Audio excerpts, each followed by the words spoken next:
It's all about adversity and telling your story.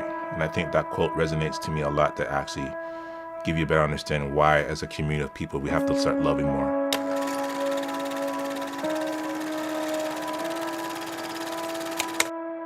His position, who he was and what he stood for, and how he's able to mobilize the world in a way of understanding that we're all here together.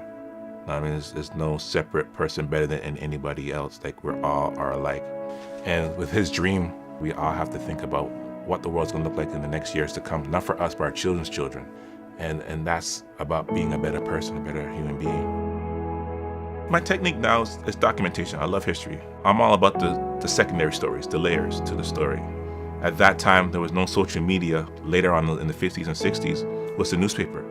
Again, it's the powers that be who are writing those stories, and their perception of how they view things is kind of interesting.